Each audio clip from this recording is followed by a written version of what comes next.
집중, 올바른 선택과 올바른 집중이라 하는 제목으로 말씀을 드리고자 합니다. 정말 먹고 살기 힘든 여러 가지 경제적으로 힘든 어려운 삶 속에 우리가 살아갑니다.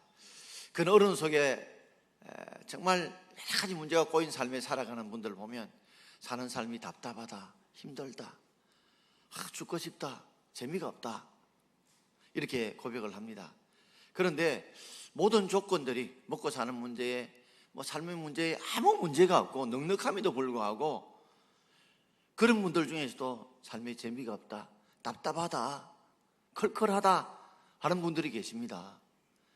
정말 팍팍하게 살아가는 사람들은 아니 모든 것이 저만큼 갖추어졌는데 뭐가 그렇게 답답하고 컬컬하고 재미없느냐, 살아갈 이유를 알지 못하겠다라고 의문을 던질 수 있습니다.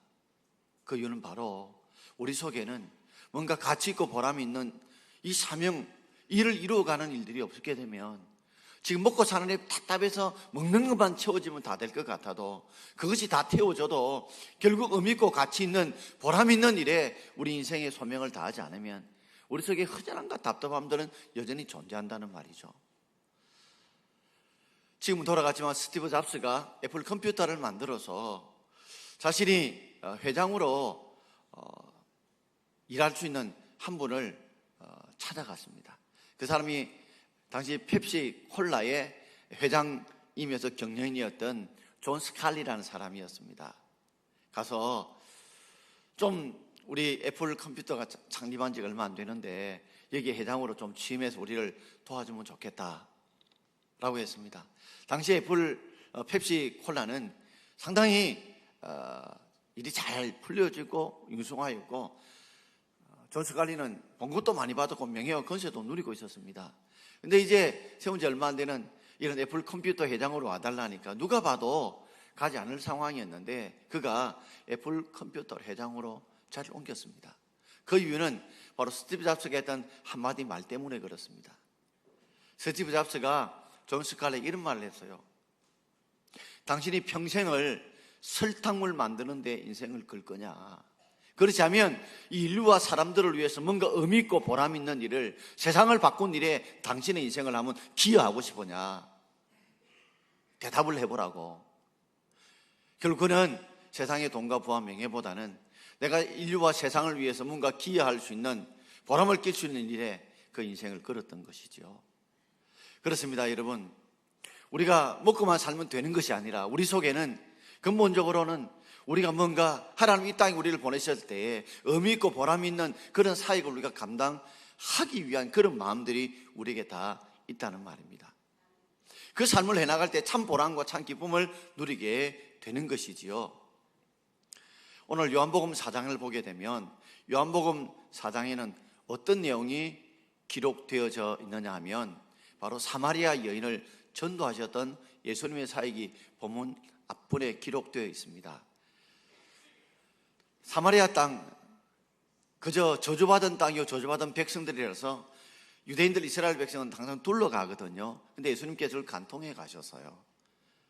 그때 그곳에서 배가 고팠을 때 제자들이 이 사마리아의 이 백성들에게 음식을 구하러 가는 중에 예수님께서는 여러 남자를 거느려도 마음에 기쁨이 없고 행복이 없었던, 그래서 부끄러워서 그래서 아침과 저녁 서늘할 때 물을 길러 오는 것이 아니라 남들이 보이지 않는 점심때 살짝 와서 물을 길어하는 그 여인을 만나서 복음을 전하게 되고 그 여인이 메시아를 만나게 되고 그가 전도를 통해서 많은 생명들이 예수의 말씀을 듣고 그들도 예수 그리스도를 구주로 영접하게 되는 사건이 있었습니다.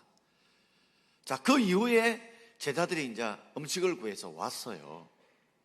그리고 예수님을 뭐라고 불렀냐면 여전히 제자들은 랍비어라 부르면서 음식을 구해왔으니 좀 자수십시오 라고 하자 예수님께서 아주 난해한 그런 이야기를 제자들에게 해주셨는데 4장 32절과 34절의 말씀입니다. 우리 같이 한번 읽어보겠습니다. 이르시되 내게는 너희가 알지 못하는 먹을 양식이 있느니라. 예수께서 이르시되 나의 양식은 나를 보내시 뜻을 행하며 그의 일을 온전히 이루는 이것이니라. 이제 양식을 탁 구해러 왔는데 예수님께서 이걸 보시면서 뭐라 하냐면 내가 배가 안 고프다는 거죠.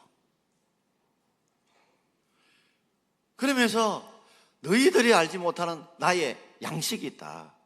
너희들이 알지 양식, 그 나의 양식이 있다. 그것이 바로 나를 보내시 뜻을 행하고 그것을 온전히 이루는 것이다. 금방 무슨 일을 벌이셨습니까? 예수님께서 저주받은 땅에 저주받은 백성이 사마리아 여인이 돌아오고 그 주위의 백성들이 돌아오는 그 일을 통해서 영적인 그런 기쁨을 누리게 된 거예요. 여러분, 우리에게도 양식이 있습니다. 그런데 우리는 영혼과 육신이 합쳐진 생명입니다. 죽으면 뭐예요? 영혼과 육신이 분리되는 겁니다. 육신은 흙에서 흙으로 돌아가고요, 영혼은 영혼이 죽지 않는 혼입니다. 죽을 수가 없죠. 육신의 양식이 있어요. 육신의 양식은 뭡니까? 우리 밥을 먹어야 돼요. 영의 양식은 뭘까요? 바로 하나님의 말씀이라고 신명기 8장에 말씀하고 있죠. 그래서 우리가 육신의 양식만 먹고도 살 수가 없는 것이 우리입니다. 왜요?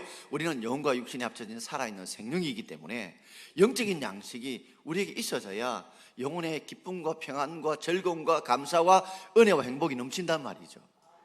많은 사람이 밥은 열심히 맛있게 먹는데 허전하다, 갈급하다, 피곤하다, 재미가 없다 하는 이유가 뭐냐면 영혼이 죽어가고 있는 거죠. 영혼의 양식이 공급되지 않기 때문에 그런 것입니다.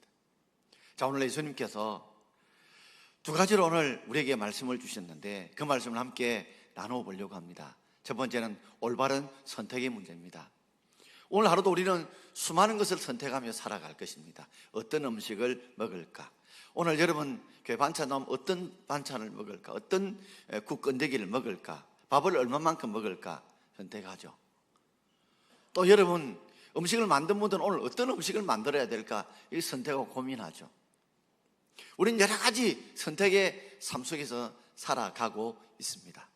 자, 예수님의 선택은 이것이었습니다. 자, 34절 말씀을 함께 읽겠습니다. 예수께서 이르시되 나의 양식은 나를 보내신 이의 뜻을 행하며 그랬습니다. 예수님의 양식은 바로 나를 보내신 이, 그러니까 예수님께서 스스로 이 땅에 오신 것이 아닙니다.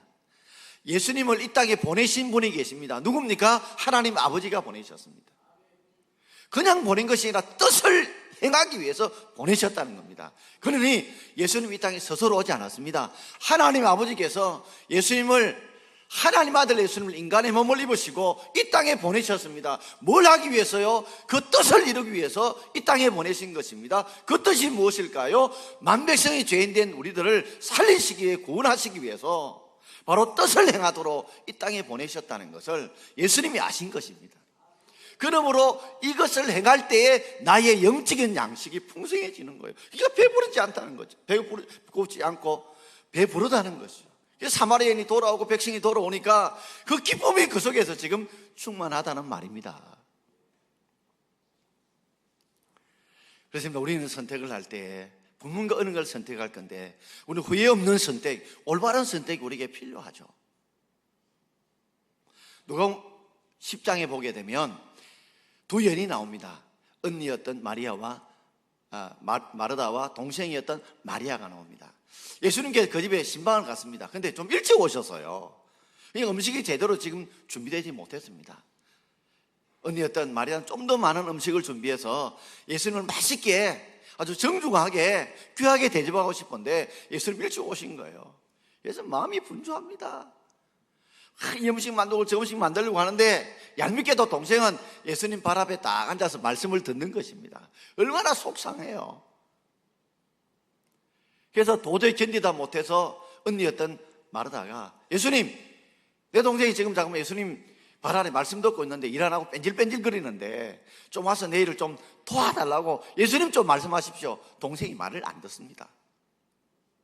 그러자 예수님께서 그렇게 말하던 마르다의 편을 들지 않으시고 마리아의 손을 들어 주었습니다. 누가복음 우리 10장 42절 말씀을 함께 읽겠습니다.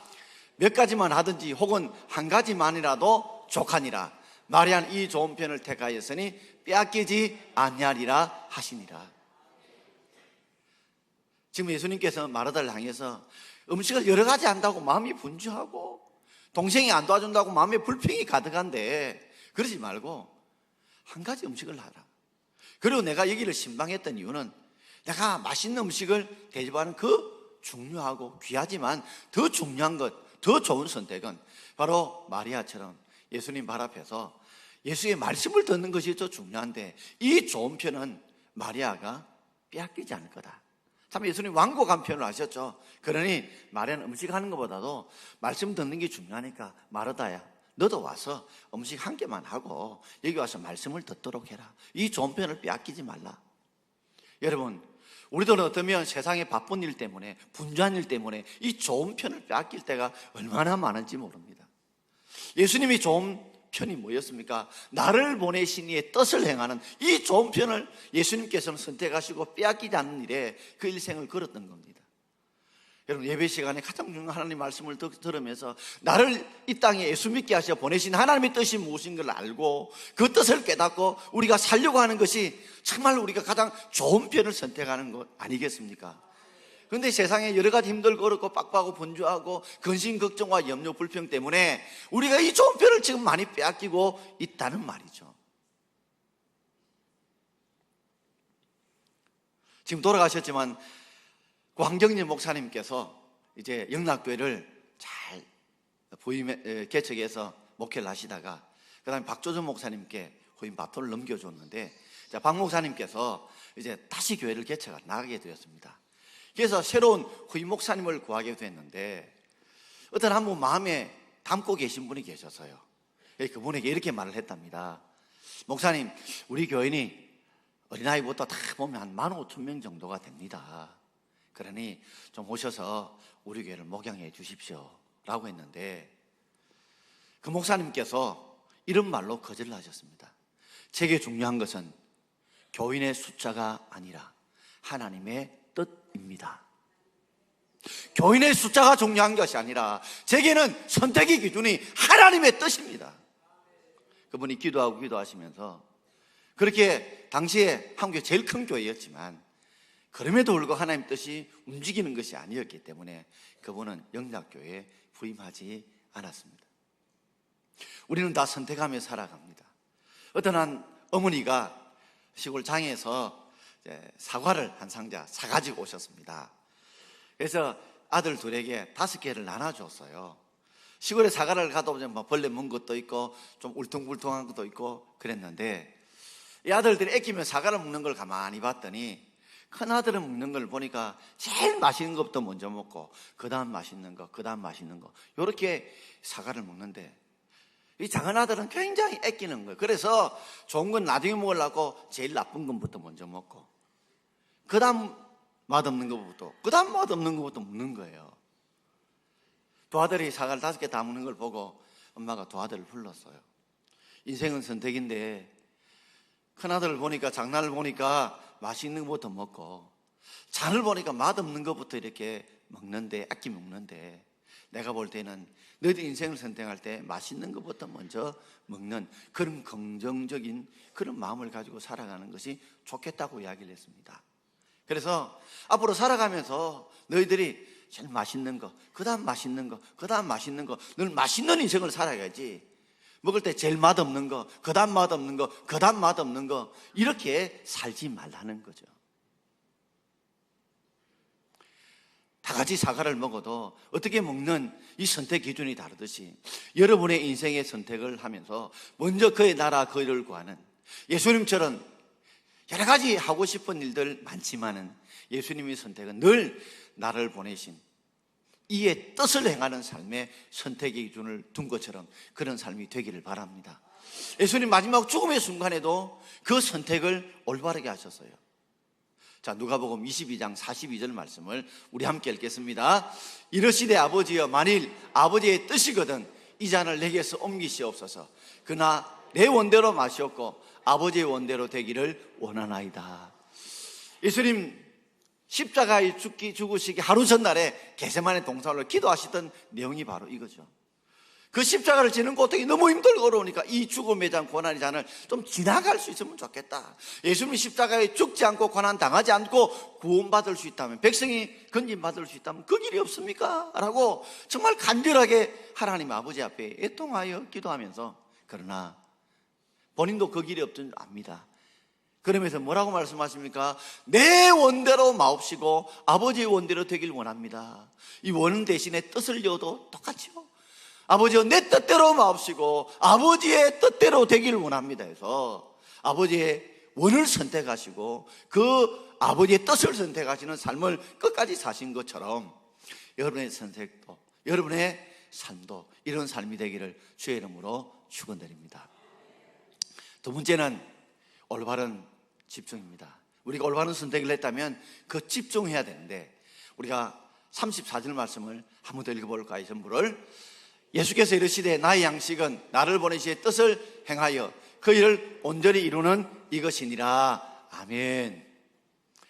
예수님은 선택을 하셨는데 나를 보내시의 뜻을 행하는 것, 이걸 선택하시면서 그게 집중을 하셨습니다.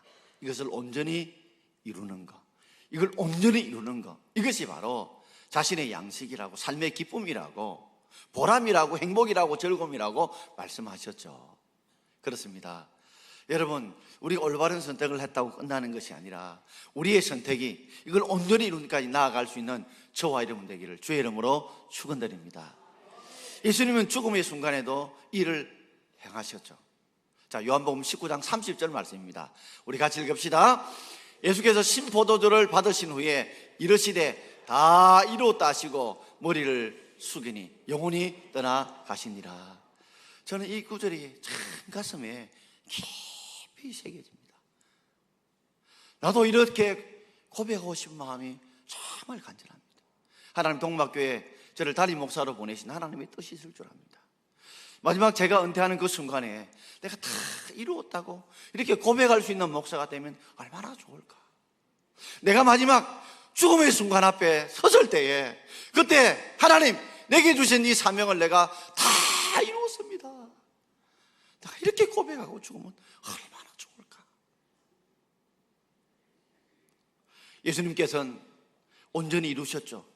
그래서 다 이루었다, 온전히 이루었다고 마지막 죽음의 순간까지 고백하는 이 모습. 그러므로 예수님은 이 삶의 양식, 보람과 기쁨을 가지고 사신 거예요.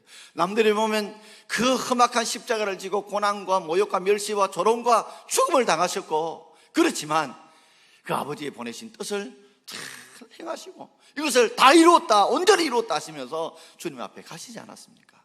그래서 우리가 구원받을 수 없는 우리가, 지혜용산 받은 우리가 예수 그리스도 십자가에 죽으심으로 우리가 하나님의 자녀가 되고 주의 백성이 되고 구원받은 줄 믿습니다. 우리가 새 생명 얻고 새 피조물 된 줄 믿습니다. 자, 그러면서 예수님께서 요한복음 4장 35절에 제자들에게 이런 말씀을 주셨죠. 같이 읽읍시다. 너희는 넉 달이 지나야 추수할 때가 이르겠다 하지 아니하느냐. 그러나 나는 너희에게 이르노니 너희 눈을 들어 밭을 보라. 희어져 추수하게 되었도다. 우리식으로 말하자면 10월쯤에 추수를 한다고 생각합시다. 벼를 추수한다고 생각하면 아직 지금 6월밖에 안 됐다는 말이죠. 그러니까 6월달이니까 앞으로 4개월 더 지나야, 그래야 10월달 오게 되면 그때 추수를 하게 되는데, 예수님께서 그 밭을 쭉 보여주시면서 무슨 말씀을 하시냐면, 너희들이 넉 달 되면 추수할 것이라고 하는데 그 육적인 눈을 가지고 육적인 것만 보지 말고 영혼의 추수에 대해서 이야기하면서 눈을 들어 밭을 보라. 희어져서 이제는 결실할 추수 때가 왔다, 그렇게 말씀하셨거든요. 이 말씀의 뜻이 무엇일까요? 바로 영혼을 추수할 때가 온 거예요. 예수님 십자가에 살을 찢고 피 흘려주심으로 마치 알곡이 결실하듯이 구원의 열매가 맺혔다면, 이제는 그 구원의 열매가 맺힌 자들을 우리가 복음을 전도해서 마치 낫을 가지고 추수를 해서 어디로 옮겨야 됩니까? 어디로 옮겨야 돼요? 벼를 추수해가지고 창고에 옮기듯이 그 영혼들을 모여 전도라는 낫을 통해서, 선교라는 낫을 통해서 그들에게 복음을 전해서 그들을 어디요? 천국의 곳간으로 옮기는 일이 바로 우리를 보내신 하나님의 뜻이요, 이를 온전히 이룬 것이 우리의 사명인 줄 믿습니다. 바로 예수님이 자신을 보내신 뜻, 그걸 이루셨는데, 구원의 사역을 이루셨다면 우리는 이제 그 예수님이 다 이루어놓으신 것들을 어떻게 해요? 복음의 이 낫을 들고, 전도와 선교의 낫을 들고 그들을 주셔서 어디로? 그들을 천국의 곳간으로, 천국으로 우리가 인도해야 될 줄 믿습니다. 이를 위해서 하나님께서 우리에게 이 땅에 사명을 주시고 먼저 예수 믿게 하시고 구원받게 주셨다는 말씀이지요. 사는 것이 너무나 빡빡하고 힘들지만 언젠가는 다 죽습니다. 안 죽는 사람이 아무도 없습니다. 또 아무것도 가지고 가지 못합니다. 그러나 언제 어디서 어떻게 죽을지는 아무도 모릅니다. 사람이 죽으면 돌아가셨다 하듯이 우리는 언제나 육신은 죽어서 흙에서 흙으로 돌아갈 것이고 영혼은 영원히 죽지 않은 혼인 가득에 반드시 천국 아니면 지옥으로 가게 될 것입니다. 그 영혼의 양식들을 천국 곳간으로 옮기기 위해서 우리가 10월 20일 날 사랑나무 이웃돕기 바자회를 하는 것이고 또 우리가 11월 10일 날에 이웃 초청 주일을 하는 것입니다. 우리 하나님께 우리에게 주신 그 사명을 우리가 이루기 위해서 하시는 것이죠. 예수님께서 돌아가시고 부활하시고 난 뒤에 그 사명을 받아다 열심히 이 사명을 감당했죠. 사도행전 9장 31절 어떤 일이 벌어졌습니까? 우리 같이 읽어봅시다. 그리하여 온 유대와 갈릴리와 사마리아 교회가 평안하여 든든히 서가고 주를 경외함과 성령의 위로로 진행하여 수가 더 많아지더라. 제사 중에 예수의 사명, 그 사명을 온전히 이어받아서 예루살렘과 온 유대만 아니라 어디가 사마리아까지 주의 복음을 전할 때에 그 교회들도 사마리아 교회도 평안하고 든든히 서가고 주를 경외하고 성령 하나님이 위로하시는 역사로 인해서 그 수가 많아지더라. 그 사명을 이룬 것처럼 저와 여러분도 그렇게 이루어 가기를 원합니다. 여러분, 우리는 씨를 심고 물을 줄 뿐입니다. 오직 자라게 하는 하나님이 하실 줄 믿습니다. 우리는 사랑을 하지만 집착을 하지 말라고 그럽니다. 우리가 영혼을 사랑해서 복음을 전하지만 그러나 우리가 해야 할 사명은 씨를 심고 물을 줄 뿐입니다. 자라게 하는 하나님이 하십니다. 내가 열심히 전도해놨는데 나중에 데려온 사람, 엉뚱한 사람 데려올 수 있어요. 그러니 오든 오지 않든 우리가 배를 추수할 때 다르고 사과 추수할 때 다르고 복숭아 추수할 때가 다 다르고 그죠? 다 다르듯이 하나님 영혼을 주님께서 부르실 때가 다 있을 줄 믿습니다. 이거야 결실하듯이. 그러므로 계속해서 우리가 씨를 뿌리고 물을 주면 때가 되면 거둘 줄 믿고 안 된다고 포기하지 말고 우리가 되든 안 되든 씨를 심고 물 주는 이 사역을 우리가 사랑을 나누고 이웃을 돕고 또 전도하는 일에 저와 여러분 힘쓸 수 있는 저와 여러분 되기를 주의 이름으로 축원합니다. 리디아 H. 시곤이라고 하는 미국 저술가가 했던 말이 있습니다. 자, 우리 같이 한번 읽어보겠습니다. 잃어버린 재산은 겉면으로 다시 회복할 수 있고 망가진 건강도 절제로 되찾을 수 있으며 이전 지식은 공부하여 다시 배울 수 있다. 멀어진 우정은 망각으로 평안해질 수도 있으며 심지어 빼앗긴 명성도 인내와 미덕으로 되찾을 수 있다. 그러나 사라진 기회는 어떻게 되찾을 수가 있다는 말인가? 사라진 기회는 우리에게 다시 찾을 수, 회복할 수는 없듯이 주님 부르시는 그날까지 우리가 할 수 있는 최선을 다해서 이웃에게 사랑을 나누고 베풀기를 원하고 그리고 복음 전하는, 선교하는 저와 여러분 되기를 주의 이름으로 축원합니다. 저는 끝으로 조금 길지만 우리나라 땅에 처음으로 복음을 전하 선교하셨던 토마스 선교사님의 이야기를 좀 드리고자 합니다. 이분은 1840년도에 영국 하노버에서 목사님 아들로 태어나셨습니다. 그러다 그가 마음에 하나의 꿈이 있어서 런던 대학에서 대학과정과 신학과정을 같이 공부했습니다. 그리고 24살에 목사라는 수를 받고 그때 중국의 선교사로 이제 파송이 되어졌습니다. 근데 성격이 좀 고집도 세고 또 열심도 있는 분이었습니다. 그러다 보니까 선교사의 갈등이 있죠. 선임 선교사와 갈등이 있게 되었는데 그런 가운데서 복음을 전하다가 생각지 않은 일이 벌어졌습니다. 그 선교사님 중에 미국 선교사님의 그 부인이 풍토병으로 갑작스럽게 죽는 모습을 그의 아내인 캐롤라인이 보게 된 겁니다. 토마스 선교사 아내 캐롤라인이 그 당시에 아이를 임신하고 있었는데 얼마나 그 충격이 극심했던지 결국에는 이 아이를 하혈에서 유산하게 되고 그리고 산모도 죽게 되었습니다. 그런데 문제는 바로 그 순간에 이 토마스 선교사님은 중국 내지에 선교하러 가셨습니다. 선교하고 돌아보니까 아내가 하이를 나고 태아 있는 태아도 죽고 산모도 죽었는데 이미 일주일이 지나서요. 어느 누구도 이 시선을 수습하고 어느 사람도 찾아오지 않았다는 겁니다. 그러니까 얼마나 이 차가운 방에서 고통하며 누군가를 찾고 부르짖으며 죽었던 그 아내의 울부짖음과 뱃속에서 이 태아의 이 고통을 생각하니까 마음이 찢어지는 것 같은 거예요. 견딜 수가 없는 거예요. 그의 방바닥에 꿇어 울며 기도합니다. 하나님, 이것이 하나님의 뜻입니까? 내가 고향과 친척과 모든 걸 버려놓고 주의 복음 위해서 이 중국 땅에 왔는데 내 아내와 내 자녀가 죽는 것이 하나님의 뜻입니까? 왜 이런 어려움을 주십니까? 무엇 때문에 이런 고통을 주십니까?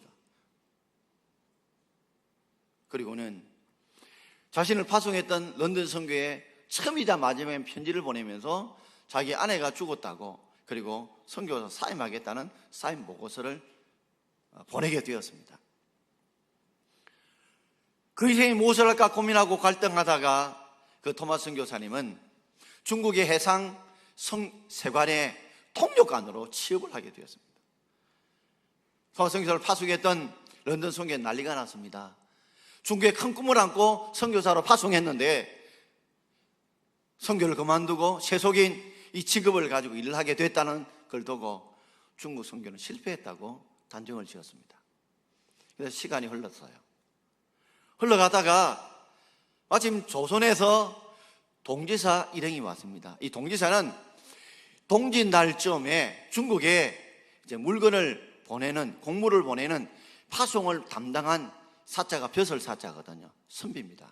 벼슬아치인데 이 동지사 일행이 와서 마침 이 토마스 선교사와 대화를 하게 됐는데, 지금 이 조선 땅에 하나님의 복음을 믿고 그것을 붙들다가 순교한 수많은 백성들의 이야기를 듣게 된 겁니다. 그러다 토마스 선교사의 마음속에 잠자던 영성이 다시 깨어나기 시작했습니다. 영혼을 향해서 그렇게 울부짖던 그의 삶이 다시 한 번 더 벌떡벌떡 깨어나기 시작했습니다. 그리고 거기서 기도합니다. 하나님, 이제 내가 가야 될 선교지가 바로 저 조선 땅입니다. 저 복음을 믿고 죽어가는 저들을 향해서 내가 복음을 전하러 가겠습니다 라고 그는 사표를 내고, 그리고 그 일을 위해서 배를 타게 됩니다. 프랑스의 제너럴 서머너를 타게 되는데, 이 프랑스 이 배는 무역선임에서도 중무장한 배였어요.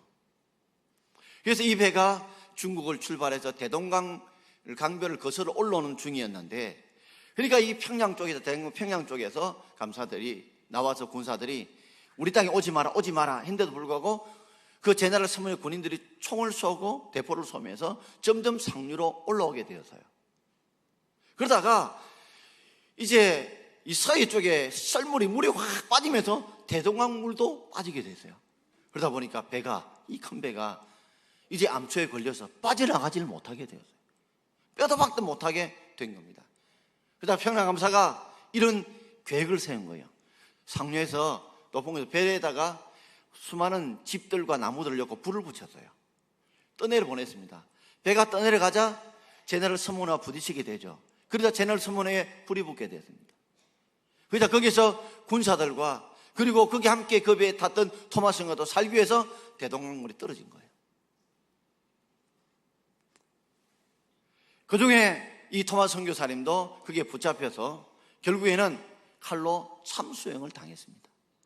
참수형을 당하면서 그가 마지막 했던 기도가 그겁니다. 하나님, 이제 아내 품으러 갑니다. 하나님 사랑합니다. 그리고 지들이 무엇을 하는지 알지 못하는 저들의 죄를 하나님 용서해 주옵소서. 그리고 그가 이 물에 빠져나오면서 많은 책들과 성경을 가져왔는데 다 가져오지 못하고 한 몇 권만 가지고 왔는데 자기를 참수하려고 했던 사람에게 성경을 주면서 예수를 믿으라고, 그래야 구원을 받는다고, 예수가 구세주라고 전하고 그는 죽었습니다. 죽으면서 하나님이 전해진 복음을 통해, 씨를 통해 열매를 맺게 해달라고 마지막 기도로 죽었어요. 그리고 33년을 흘렀습니다. 1899년에 아펜젤러 선교사님이 이제 한국 땅에 와서 복음을 전하게 됐는데, 그때 한 사람이 이 앞에 있는 선교사님에게 찾아왔습니다. 그리고 이런 고백을 합니다. 선교사님, 내가 견딜 수 없는 고통이 있습니다. 그게 뭐냐 물었더니 제가 33년 전에 대동강 한사정 대사당에서 처음에 복음을 전하러 왔던 이 토마 선교사를 참수해서 죽였던 자가 이 접니다. 저 박춘환입니다. 그때 그가 전해준 이 성경을 가지고 종교가 귀한 시절이니까 뭐 창문에 장호지로 바르고 벽에 바르고 등등 했는데 그것을 읽다가 그것을 보다가 예수를 믿게 된 거예요. 여러분, 정말 비참하게 죽은 같이 보여도 그의 어쩌면 마지막 그 젖은 성경이었지만 그 성경을 통해서 한 영혼을 돌이키고 변화시키는 것은 우리 하나님인 줄 믿습니다. 런던 선교에서는 다 이 선교와 전도는 실패했다고 했지만 여러분, 전도와 선교는 실패가 절대로 없는 줄 믿습니다. 왜요? 하나님의 말씀은 살아있는 씨앗이기 때문에 적절한 환경만 조성되면 언젠가는 그 마음속에 살아있는 씨는 반드시 열매를 맺을 줄 믿습니다. 이집트에 몇천 년 된 씨앗도 살아있는 씨앗은 적절한 환경에서 딱 심으면 때가 되면 발하듯이 하나님 말씀은 죽은 씨앗이 아니라 살아있는 하나님 말씀이기 때문에 언젠가 그 영혼이 적절한 때가 되면 그 속에서 살아서 열매를 맺을 줄 믿고 전도와 선교는 절대 실패가 있을 수 없습니다. 그러므로 우리가 사랑 이웃돕기 바다를 통해서 우리가 교회가 그동안에 받았던 사랑들이 얼마나 많습니까? 그 사랑을 함께 나누기를 원합니다. 우리 이익을 남기는 게 목적이 아니에요. 그들이 베풀었던 이 교회가 이곳에 있도록 우리가 리모델 정축할 때 어느 주위 사람들 진정한 연승이 없습니다. 그만 우리를 도와줬던 이 주위분들에게 사랑을 베풀고 그래도 이익이 남으면 러브박스를 통해서 이웃에게 또 다른 세상 사람들에게 사랑을 나누기를 원하고 또 11월 10일 날 우리 함께 참 그동안 전도하지 못했지만 전도해야지 하는 마음만 가지고 있을 때 우리 함께 힘을 좀 합쳐서 그죠? 함께 복음 전하기를 원합니다. 내가 기도하고 줍니다. 안 올 수도 있습니다. 걱정하면 내년에 또 할 겁니다. 그 다음에 또 할 거예요.